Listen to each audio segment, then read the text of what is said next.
Whether technology is a boon or a bane is a long debated topic. Technology has given us the power to grow and develop in countries, economies, and systems at a pace which none of us had thought about. It is a very useful and powerful tool, the use of which is completely at our disposal. The glam of technology is very appealing to the young generations who have made the most out of it. But technology growing at this fast pace also at the same time provides enough reasons to pause for a second and think, where are we going with it? In contrast, what most young minds are curious about is this another question. What's next after? What's next? Technology has never been more influential than it is today. Many people find themselves in a situation where they feel like they cannot exist without technology. Advances in technology beginning from straight 2400 BC has evolved into meaning and material cutting across all areas of science and life. And the scope is very vast, ranging from biology, medicine, agriculture, transport, electronics, etc. Which, if simply put, highlights the fact that we are more surrounded and dependent on technology now than ever. Instead of bridging the gap, technology is seen to evidently increase distances between the rich who could afford it and the poor who can't understand it. The ones who've been able to understand it and update themselves have benefited out of it. All those who couldn't keep up with it and are far left behind. So it's only about rich getting the privileges of using the technology and poor people not getting that. So it's like the two extremes. So whoever has the capacity to pay for the technology, they can always go for it. And people who don't have capacity to pay for it, they're never, and who are poor or who are illiterate, they can never have the opportunity to use it. Technology for them has always been a costly affair. All little attempts to use and understand technology by them have done no good to their businesses and have increased their cost as well as distributed the ease of doing business. Our major population is the ones who have not had a good hand with technology. So this technological improvement is only for the upper cream layer and is not actually sufficing to the needs of the poorest strata of the society. Paytm, for example, has largely affected these people. Most of the customers would rather use Paytm than carry cash around with them. This has led to a tremendous decrease in the customers for the small business people. These people who earn only enough to suffice their meals for the day can't bear the struggle to go to the bank and withdraw cash from their Paytm accounts every single day. इधर कमाई रहा तो ना bank में भरने का घर का चलन मुश्किल है 400-500 कमाता है घर का खर्च बराबर होता है बैंक में क्या डालते The other day I was having a conversation with my grocery store guy. After GST and after the new taxation rules, there was this mandatory rule that they take up softwares and update their daily proceeds onto the softwares. And he was like, "Sir, I'm not going to do this because he should pay around $2,500 for the software per se, and then uploading that data." So that the whole thing looks very creepy to him, and he just doesn't want to go into that. More money, and time, resources, everything into that particular aspect. Online retailers offer pretty much everything. Attractive offers, door delivery, and many such factors draw the customers towards them. People fear technology because they are not familiar with them and don't know how to make use of it. They prefer to stay in their comfort zones and avoid a complicated life. They fear that they will not be able to use it because it requires a lot of learning, which most of the time requires an understanding of the English language. The unleashing of technology has always been in an environment of fear. Whether created fear or real fear, it has always been that way. And I think that is where the apprehension to adopt technology stems from. Behavioral economics has shown that losses hurt more than equivalent gains feel good. Which is why these businessmen prefer lower returns and certainty over uncertainty and a potentially larger return. Trading businessmen feel that whether you adapt to technology or not, serious harm is already done in a way by emerging online businesses. That people don't trust suppliers or dealers. They don't respect traditional businesses anymore. The big sales happening with Flipkart and Amazon, but not everything is going to give the right results, because I've come across a case, and it's pretty famous, wherein you've ordered for an iPhone and you end up getting a salt packet, and on the other side you order another product, you're going to get another product. So it's basically like you don't have that trust, you don't have that 100% trust, though they give you all the the notifications and the confirmations and everything, but still there is some gap that they need to fill.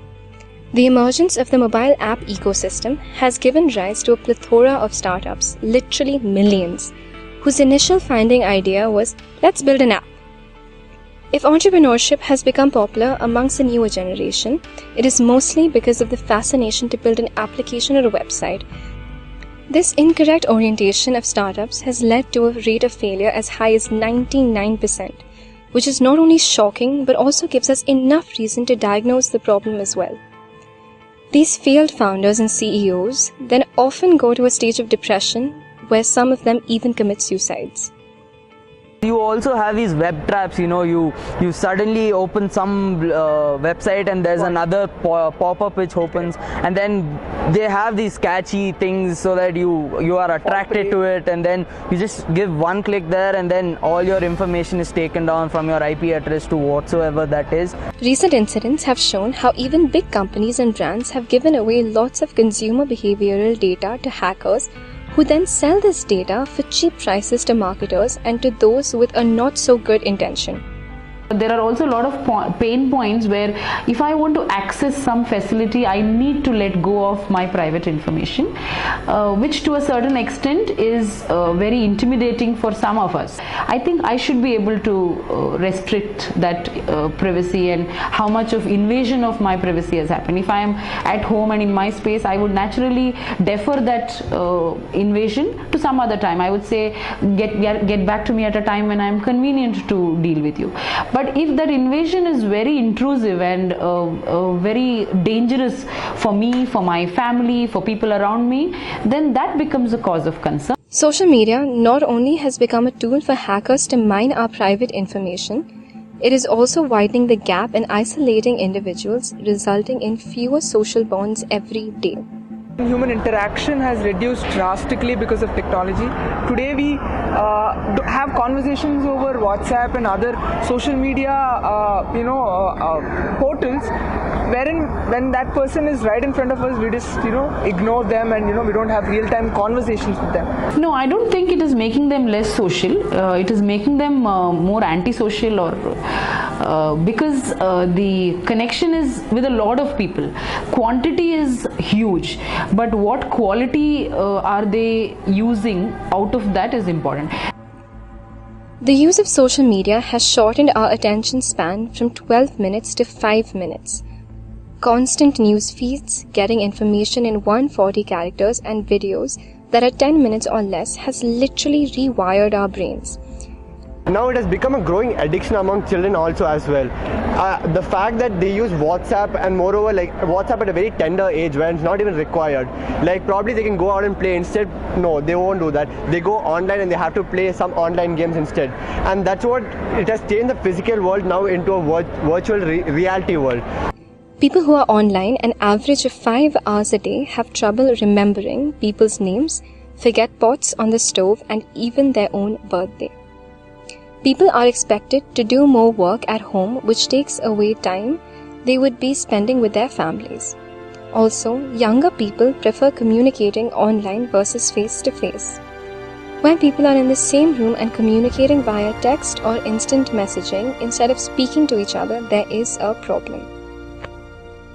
Constantly being plugged in and connected causes an extra layer of stress that wasn't present before the overuse of technology. Children are using more technology now than they have ever used in the past. All of the negative effects that social media and television is having on adults are far greater when it comes to the developing minds of young children. There is no way to know what long-term effect of technology will have on our children because this is the first generation to have unlimited access. Like I said, I am very unsavvy, tech unsavvy. So I would still be hopeful of a day when people will stop using laptops and they would want to not see the LCD but look at me as a teacher. So that's my wish. With the increasing number of hate communications, cyberbullying, and objectification, we can say that social media creates a society of people who lack empathy. Technological progress comes with a dark side where ideas and intentions produce undesirable results. Development can be positive for some, but negative and isolating for the others. For example, the older and poorer people. Progress is often transient, as faster electronics and computers dramatically shorten retention time of data and knowledge. This is also destroying past languages and cultures in a trend to globalization. There is already evidence that technology is destroying jobs, stagnating incomes, and increasing inequality. As the process accelerates, we will begin to face problems technology cannot help us with. As popularized by science fiction films like The Matrix and Terminator, talking about the idea of technology advancing to the point where we give it too much control or lose control of it altogether gives us a reason to be careful of the times ahead.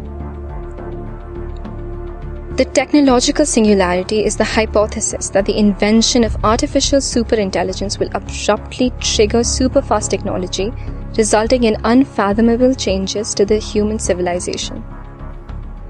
This AI will lead to a chain of self-improvement cycles, with each new and more intelligent generation appearing more and more rapidly, causing an intelligence explosion and resulting in a powerful superintelligence that would qualitatively far surpass all human intelligence. In short, singularity is a future that does not need us. We are already seeing the negative effects of artificial intelligence.